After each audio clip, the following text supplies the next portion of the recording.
이 랩런트들을 키우는 부모님들과 랩런트를 키우는 우리 교사들 굉장히 중요하죠.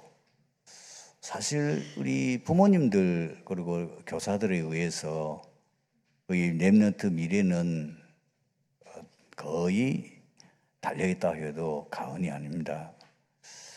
제가 이번 주간에 유튜브를 이렇게 보았는데 어떤 목사님이 에디슨에 대한 짧게 그 일화를 얘기하는데 굉장히 제 마음에 당기더라고요. 아, 그렇구나. 에디슨이 초등학교에 들어가서 한 3개월 다녔나? 근데 그 담임 선생님이 편지를 써가지고 에디슨의 손에 들려주면서 이것을 꼭 어머니에게 갖다 드려라. 그렇게 얘기를 했어요.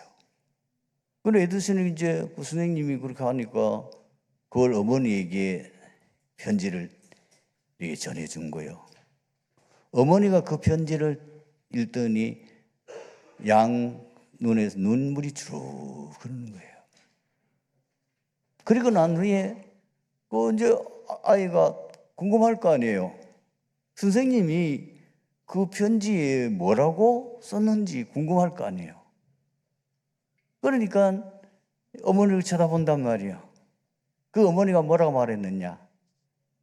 웃으면서 에디슨아, 너는 천재야. 너는 세상에서 천재야. 선생님이 인정했어. 너는 천재이기 때문에 도저히 학교에서 너를 가르칠 만한 선생님이 없단다. 그래가지고 그 선생님이 어머니께서 직접 에디슨을 가르치는 것이 어떻겠냐. 학교 안 보내도 좋습니다. 그걸 에디슨의 마음에 담긴 거죠. 굉장히 찌너지가는 우리 에디슨의 그 전기를 읽어보면은 어릴 때에 너무 가난하니까 신문팔이도 하고 뭐 형상도 하고 그러면서 이 에디슨이 이 발명하는 부분에는 완전히 꽂혔어요.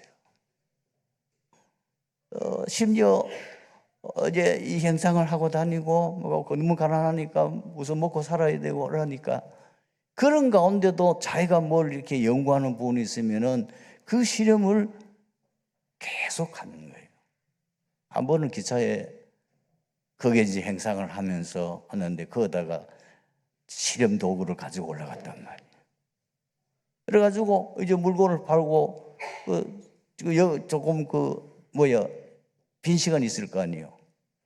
그때 그 기차관에서 그 한쪽 구석에다가 이제 그 실험을 하다가 이 잘못돼가 불이 나버리는 거예요. 그래가지고 실컷 얻어 터지고 결국은 그 기차에 쫓겨나고 직장도 다 끝나고 이런 일화도 있어요. 우리 렘넌트를 키우고 있는 부모님들과 우리 교사들은 이 세상에는 24시 문제 있습니다. 그리고 렘넌트 완전하지 않습니다. 그러면은 많은 문제 있는 렘넌트들이 있단 말이에요. 우리 부모님들 같으면은 이제 자기 아이 상태를 잘 아니까 굉장히 좀 아이가 뭐 총명하고 좋으면은 굉장히 힘도 나고 어디 가면 자랑스럽기도 한데 애가 굉장히 자폐증도 있고 정신문제도 있고 그리고 산만하고 도무지 학교 가도 공부도 못하고 이러되면은 보다 문제 없는 거 아니죠. 교회를 다녀도 늘 왜 하나님이 나에게 이런 자녀를 주었습니까? 왜 하나님이 나에게 이런 고통을 주십니까? 이랬다는 거예요. 거기 잡히면은 자식도 죽고 본인도 죽어요. 또 여러분들 우리 아이들이 불신자 가운데 우리 교회에 온 아이들도 있을 거고 뭐 이제 아이들 맡은 우리 교사들 가운데는 애가 조금 크면은 자기 가정 상 이런 것 때문에 고민하는 일 많아요. 왜 우리 집은 이렇게 지적이 가난할까? 왜 우리 부모님은 맨날 같이 싸울까? 왜 아버지는 맨날 술만 잡숫고 일도 안 하고 저렇게 해서 우리 가정이 이렇게 어려울까? 맨날 가면 집에 전쟁이라. 어머니는 죽으러 가서 뭐 허드렛일하고 뭐 가서 식당에 가서 일하고 이래가지고 겨우 거저 꾸려나가는 이런 일. 왜 우리 가정은 이럴까? 이런 문제 속에 탁 부딪히면은요, 교회에 아이도 오지만은 사실 복음이 안 들어가고 그 예배가 제대로 안 됩니다. 갈 급해서 오기는 왔는데 이런 경우에 어떻게 이 답을 주어서 살려야 되느냐 말이에요. 여러분이 그 키가 처음부터 기억해야 돼요. 세상에 문제 없는 것도 없다. 이 문제 없으면 저 문제 있고. 여러분 가정 가보세요. 문제 없는 가정 없어요. 좀 뭐 잘 사는 사람은 괜찮은가 보니까 아이가 이상하게 돼 있고요. 그렇지 않으면은 자신이 영적 문제에 시달리고요. 안 그러면 너무너무 가난해서 늘 무능해가지고 어려움 당하거나, 어떤 사람은 불치병에 걸려가지고 평생을 고생하고, 뭐 가문의 이 저주 뭐 이런 것들이 끊임없이 일어나고 있는 거예요. 이런 걸 어떻게 문제 없는 가정이 없다고 다 가문이 없더라고. 저는 여러분보다도 우리 다락방에 있는 그래도 이름 있는 장로님들 잘 알아요. 더구나 제 딸이 서울 이마누엘 거기 교회 있다 보니까 그 서울교회 이마누엘 이름만 대면은 다 잘 아는 이런 장로님들 자녀들 문제 많아요. 말을 못해요. 왜 그렇게 훌륭한 장로님이 그렇게 교회 헌신하는데 왜 자녀는 그럴까요? 이런 문제들이 지금 심각한 문제가 있단 말이에요. 그래서 반드시 성경에 나오는 7명의 렘넌트, 포로시대, 초대교회 이렇게 히브리서 11장에 나오는 인물들, 응답받은 사람들의 특징이 이런 문제를 어떻게 보고 답을 얻느냐는 거예요. 두 가지입니다. 모든 걸 복음의 눈으로 봐야 됩니다. 반드시입니다.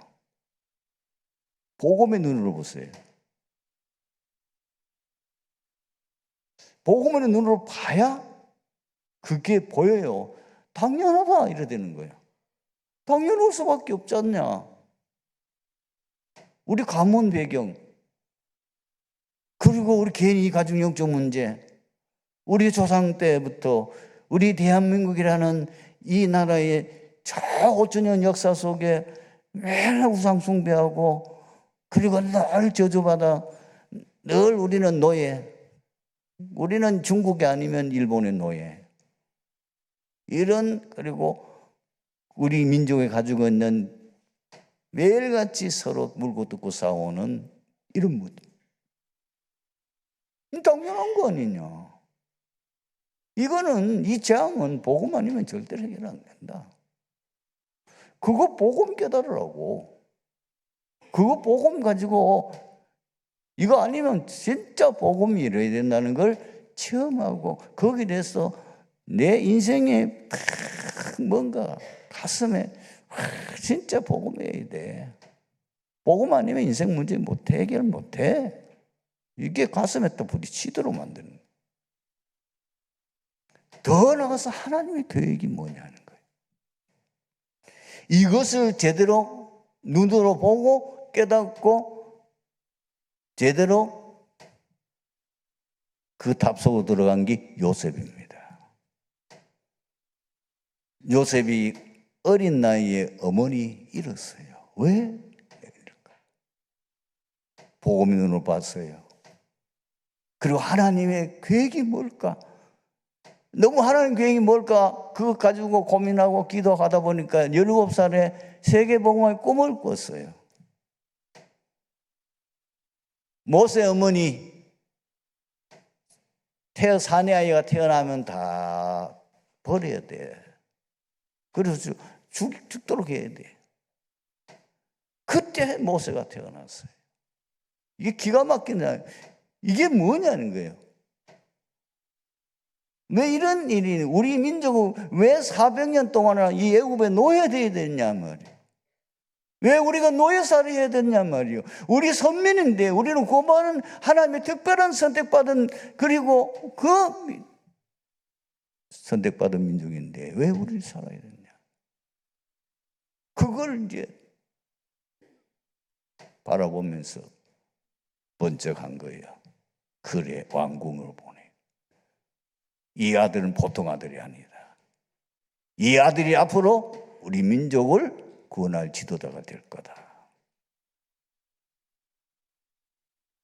안 그러면은 감히 요베시 그런 모험을 할 수 있겠어요? 모험 못해요. 완전 모험이에요. 하나님의 확실한 절대계획 발견한 거예요. 물론 이제 공주가 목욕하러 오는 장소, 시간 어느 정도 다 조사했겠죠. 여러분의 자녀는 이 시대에 문제의 하나의 모델이에요. 그리고 그 문제 해결하는 해결자로 증인을 쓰시려고 하나님이 부르신 거예요. 그것이 계속 뭐가 나옵니까? 성경에 계속 반복돼요. 렘넌트들 깨달은 게 누구지요? 그게 바로 다니엘이에요. 포로 잡혀가가지고 그때 깨달은 거예요. 그렇구나. 자기가 지금 출세한 거 아니에요. 보통 사람 같으면 누구의 눈으로 보는 사람 같으면 출세했다고 바보같이 얘기하지만 아니에요. 이건 아니야. 하나님 나를 왜 여기 보냈어? 복음 설명하라고. 진짜 하나님이 이 모든 만물의 창조주 하나님이다.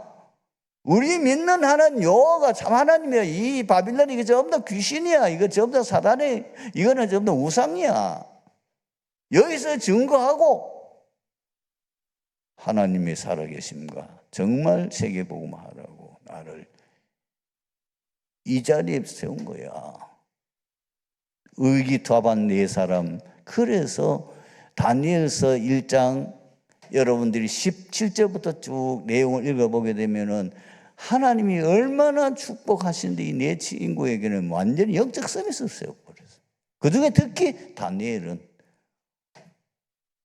세상의 사람들이 해몽할 수 없는 꿈, 그리고 이상한 이 영적 비밀들을 다니엘은 깨달아 그걸 해석할 수 있는 하나님 특별한 지혜를 주셨어요. 그렇기 때문에 내 왕을 살릴 정도가 된 거예요. 언제 그게 나타났어요? 깨닫고 그때부터 딱 마음 먹고 완전히 그때부터 이제는 우상과 그 우상의 제물도 안 먹고 죽음을 각오하고 이제 나설 때 요한복음의 기록자 사도 요한은 요한복음에서 말하고자 하는 핵심은 예수님은 하나님이시다입니다.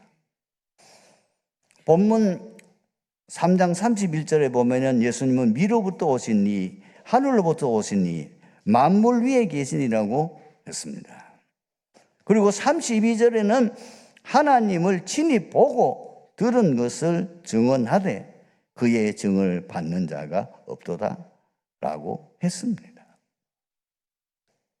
이 말의 배경을 아시겠습니까? 하나님이 아니면 이 말을 할 수가 없어요. 예수님이 하나님 아니면은 하나님과 함께 있지 않고는 이 말을 할 수 없는 거예요. 그리고 34절에는 하나님이 성령을 한량없이, 이 어문을 보면 한량없이라는 무궁무진하게 우리의 생각으로는, 우리의 상상으로는 알 수 없는 어마어마한 비밀을 그게 말하고 있는 거예요. 하나님이시다 말이에요. 그리고 35절에는 아버지께서 아들을 사랑하사 만물을 다 그의 손에 주셨다. 얘는 오늘 사실 메시지 내용은 간단해요. 사도 요한이 왜 예수님을 하나님이시라고 그렇게 본문의 4구절을 통해 가지고 말하고 증언하고, 그리고 요한복음 전체에서 계속 말하는 게 뭐냐면은 예수님은 하나님이다, 그걸 설명하는 거예요. 이유가 뭘까요? 왜 예수님은 하나님이셔야 됩니까? 왜 그 말을 그렇게 이 사도 요한이 애타게 증거해야 됩니까? 그 증거하는 것이 성경 한 권이었단 말이에요. 예수님이 하나님이셔야 그리스도 일을 할 수 있기 때문입니다. 그리스도는 반드시 여자의 후손으로 와야 되는데, 미안하지만 저와 여러분들은 자다가 깨어나도 1000번만 태어나도 그리스도 될 수 없어요. 우리는 아담의 후손이요. 그렇기 때문에 원죄가 있기 때문에 안 돼요. 하나님이 인간의 몸을 입고 사람이 돼야 그리스도가 될 수 있는 거예요. 창세기 3장 15절 말씀은 대단한 말씀입니다. 그 말씀 앞에 사단이 벌벌 떤단 말이에요. 그 말씀 앞에 사단이 완전 무릎 꿇는다고 말이에요. 하나님이래야 참 왕으로 사단과 그의 일을 해결할 수 있기 때문입니다. 하나님의 아들이 나타나신 건 마귀의 일을 멸하라 하십니다. 하나님이셔야 돼요. 마귀를 누가 멸할 수 있습니까? 그리고 히브리서 2장 14절 뭐라고 기록되어 있습니까? 죽음의 세력을 잡은 자, 곧 마귀를 멸하시고, 누가 죽음의 권세를 잡은 마귀를 멸하십니까? 하나님이셔야 되죠. 우리는 할 수 없죠. 하나님이셔야 참 제사장으로 인간의 모든 죄로 인한 저주재앙을 해결할 수 있습니다. 여러분, 많은 왕들이 태어났어요. 많은 선지자들이 일어났어요. 수많은 제사장들이 일어났어요. 그거는 그림자예요. 하나님이 아니기 때문에 안 돼요. 그저 그리스도는 왕, 선지자, 제사장 3직을 가진 불이 아야 된다. 그거는 우리가 너무나 많이 들은 얘기죠. 사단 문제, 죄 문제, 지옥 문제는 그리스도 아니면 해결 안 돼요. 그런데 그 문제를 해결할 그리스도는 반드시 하나님이어야 된단 말이에요. 우리 죄를 누가 속할 수 있어요? 인간이 인간의 죄를 대속할 수 있어요? 없어요. 하나님이어야 돼요.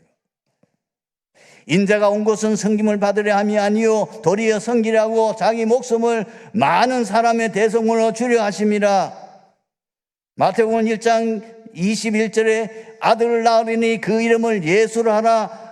그가 자기 백성을 그들의 죄에서 구원할 자이심이라. 하나님이래야 참 선지자로 지옥 문제를 해결할 수 있는 겁니다. 이 땅에 사는 모든 사람들은 한 사람도 예외 없이 히브리서 9장 27절 됩니다. 한 번 죽는 것은 사람에게 정하신 것이요 그 후에 심판이 있으리니. 이 땅에서 죄 문제 해결 못 받으면은 반드시 영원한 고통받는 것으로 갈 수밖에 없죠. 우리는 이 사실을 분명히 알고 있어요. 그래서 예수님이 얼마나 확신 있어 말했겠어요. 요한복음 14장 6절 내가 곧 길이요 진리요 생명이다. 나를 통해서 천국 갈 수 있다. 왜? 그분이 하나님으로서 참 선지자니까. 여러분, 사망 권세, 지옥 권세, 사단의 권세를 완전히 해결하신 증거로 부활하셔서 지금 우리와 함께 계십니다. 분명히 이 고린도전서 15장 3절 4절에는 성경대로 그리스도께서 우리 죄를 위하여 죽으시고 성경대로 사흘 만에 다시 살아나사,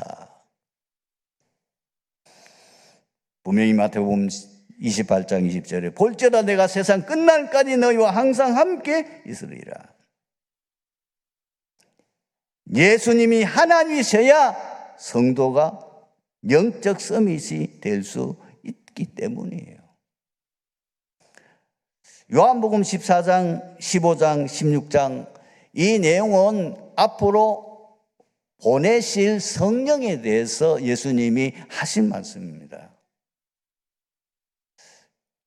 그러면은 왜 예수님이 이 말씀을 하셨고 이 말씀을 하시는 그 배경이 뭐냐는 겁니다.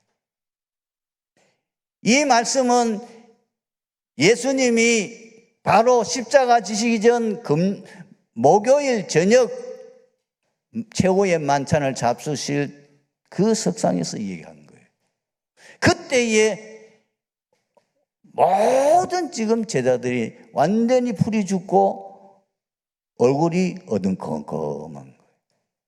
사실 지난 종료주일까지는 희망이 넘쳤거든요. 이분이 앞으로 메시아로서 전 세계 다스리는 왕이다. 난리가 났어요. 그런데 지금 목요일날 만찬을 잡수고 난 이후에 너희들이 다 너를 배신할 것이다. 이 중에 한 사람이 나를 팔 것이다. 나는 십자가에 죽을 것이다. 그리고 사흘 만에 부활할 것이라는데 죽을 것이다. 거기에 완전히 문을. 그럼 우리는 뭐냐? 이제까지 예수님 보고 뭔가 인생의 희망과 소망을 가지고 따라왔는데 우리는 뭐냐? 예수님 죽고 부활 승천하면 우리는 뭐야? 완전히 지금 아직까지 이 제자들이 제대로 복음을 이해하지 못하고 깊이 깨닫지 못하는 상황이다 보니까 그래서 예수님이 그들을 위로하기 위해서는 내가 가면 다른 보혜사 성령 보내주겠다. 그 성령이 오시면은 너희 안에 영원히 함께 계실 것이다. 그 성령이 바로 오셔서 나를 증언할 것이다. 그 성령이 장래일을 너희에게 말할 것이다. 계속 말씀하죠. 여러분, 영적 서밋이 뭐죠? 성도를 영적 서밋이라는 말은 하나님의 영으로 충만한 사람. 다시 말하면 성령 충만한 사람이 영적 서밋이에요. 예수님이 하나님이셔야 우리 속에 지금 영접에서는 우리 속에 계시잖아요. 그분이 하나님이시기 때문에 우리가 성령 충만, 하나님으로 충만할 수 있다고. 여러분, 시대 살린 인물들은 영적 서밋이었습니다. 노아는 그 당시 창세기 6장에 보면은 모든 사람들이 네피림에 빠져 있었어요.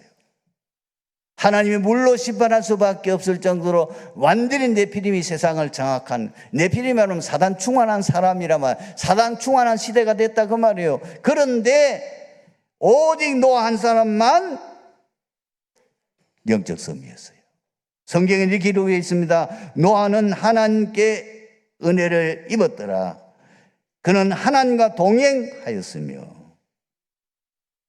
요셉은 창세기 41장 38절에 왕이 말했잖아요. 바로 왕이. 너같이 하나님에 감동된 사람을 어떻게 만날 수 있느냐.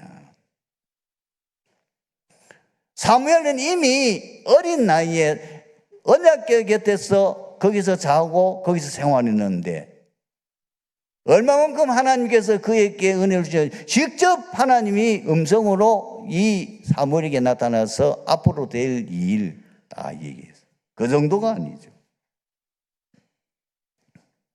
어떻게 기록되어 있습니까? 사무엘의 말이 한마디도 땅에 떨어지지 않았다. 이거는 영적 서밋, 하나님의 신으로 충만하지 않으면 안 되는 거예요. 사무엘상 16장 13절에는 어떤 일이 납니까? 이 사무엘이 다윗의 머리에 기름 부었더니 그 시간부터 다윗은 어떤 하나님의 여호와의 영으로 크게 감동되니라. 다니엘 1장 1절 17절에서 20절에도 보면은 이미 이 다니엘과 세 친구는요 하나님의 영으로 충만한 자였어요. 그 능력이 모든 그 바빌론의 최후와는 지성인의 10배. 이 비밀을 알은 엘리사는 다른 강구였어요. 자기 스승, 자기 선생님에게, 엘리야에게. 선생님의 그 영감을 내게 갑절을 주옵소서. 여러분, 성도가 영적 선비 때 버리면 다 끝납니다. 성도가 영적 하나님의 영으로 충만하면 다 살려요. 그건 우리의 상상을 초월한 역사가 일어났다는 것. 아무것도 없는데 완전히 낯선 그리고 노바디 현장인데도 불구하고 정말 영적 서밋이 되어버리고 하나님의 영으로 충만하니까 그 속에 모든 게 다 있잖아요. 엘리사가 혼자서 아람 나라를 싸우지 않고 막고 나라를 지켰어요. 세 번째입니다. 예수님이 하나님이셔야 세계복음화 할 수 있습니다. 세계복음화는 성삼위 하나님의 능력으로 가능합니다. 세계복음화는 보좌의 능력과 축복으로만 가능합니다. 그래서 예수님이 약속하셨어요. 내가 하늘과 땅의 모든 권세를 가지고 있다. 그러면서 너희는 가서 모든 족속으로 제자를 삼아라. 그리고 마가복음에는 어떻게 말합니까? 믿는 자들에게, 누구를 믿는 자? 예수 그리스도를 믿는 자에게는 이런 표적이 따르니 저희가 내 이름으로 귀신을 쫓아내며 뱀을 집어올며 무슨 독을 마실지라도 해를 받지 않으며 병든 자에게 손을 얹은 적 나으리라. 오직 성령이 내기만 너희가 권능을 받고 예루살렘 온 유대와 사마리아와 땅끝까지 이르러 증인되리라. 분명히 예수님께서 제자들에게 약속하셨어요. 그리고 분명히 너에게 이런 능력이 있음을 말했어요. 그게 누가복음 10장 19절. 너희가 뱀과 정갈을 밟으며 원수의 모든 능력을 제을 권능을 주었느니 결코 너희를 이길 자가 없으리라. 분명히 약속하셨어요. 이 증거가 뭐죠? 사도행전입니다. 그 갈릴리 팽편없는 출신들, 정말 그 당시에 별 볼 일 없는 가장 천면들 출신이 주를 이루는데 성령 충만받고 이 능력을 받고 나가니까 어떤 일이 났습니까? 예수님 약속하신 그대로 했어요. 왜? 예수님이 하나님이시로 함께 계시니까. 이 사도들과 함께 계시고 그리고 그 초대교회 제자들과 함께 하시니까. 오늘 자리에서 계신 성도 여러분, 분명히 예수님이 여러분 속에 계신 줄 믿습니다. 내 안에 계신 줄 믿습니다. 여러분에게는 이 능력이 와 있음을 믿으시기를 바랍니다. 그리고 단디하게 예수 이름으로 사용하세요. 기도하세요. 하나님이 증거를 보여주실 것입니다. 어떻게 우리가 증인될 수 있습니까? 우리는 복음을 받았는데 이 복음이 내 것이 안 됐어요. 너무너무 복음받아 하나님 자녀인데도 불구하고 자기가 하나님 자녀라는 그 자체도 지금 흔들리고 있고 너무너무 여러분 연약하죠. 복음을 계속 각인했어. 내가 복음으로 바뀌어져야 돼. 계속 복음 누리는 기도. 복음만 누리면 복음의 능력이 나타납니다. 요즘은 본부에서 계속 뭘 강조합니까? 요 복음 누리는 기도 777 기도문. 그것만 하십시오. 그 속에 다 들어있다. 맞습니다. 자세히 보면 그 속에 다 들어있어요.